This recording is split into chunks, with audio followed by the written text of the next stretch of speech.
ফলকে দীর্ঘদিন ধরে স্বাস্থ্যকর খাবারের প্রতীক হিসেবে বিবেচনা করা হলেও ডায়াবেটিসে আক্রান্ত বা শর্করা নিয়ন্ত্রণে থাকা মানুষের মনে ফল খাওয়া নিয়ে নানা প্রশ্ন থাকে। সঠিকভাবে এবং পরিমিত পরিমাণে ফল খেলে তা শরীরের জন্য উপকারী হতে পারে বলে মনে করেন বিশেষজ্ঞরা। ডায়াবেটিস থাকলেও প্রকৃতির এই পুষ্টিকর খাবার পুরোপুরি বাদ দেওয়ার প্রয়োজন নেই।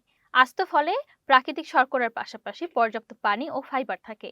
এই ফাইবার হজমের গতি ধীর করে এবং রক্তের গ্লুকোজের মাত্রা হঠাৎ বেড়ে যাওয়া রোধ করতে সাহায্য করে।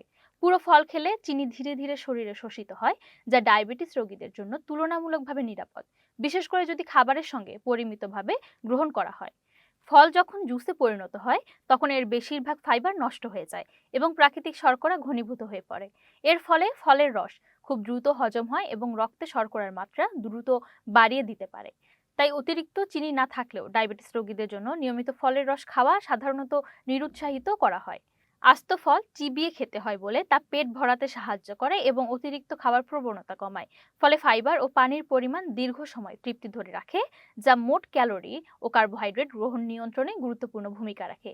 বিপরীতে ফলের রস এই তৃপ্তির অনুভূতি দেয় না। তবে বিশেষ কিছু পরিস্থিতিতে ফলের রস গ্রহণযোগ্য হতে পারে, যেমন রক্তে শর্করার মাত্রা হঠাৎ কমে গেলে দ্রুত গ্লুকোজ বাড়ানোর জন্য ফলের রস কাজে আসে। এটি চিকিৎসাগত প্রয়োজন হিসেবে বিবেচিত, দৈনন্দিন অভ্যাস হিসেবে নয়।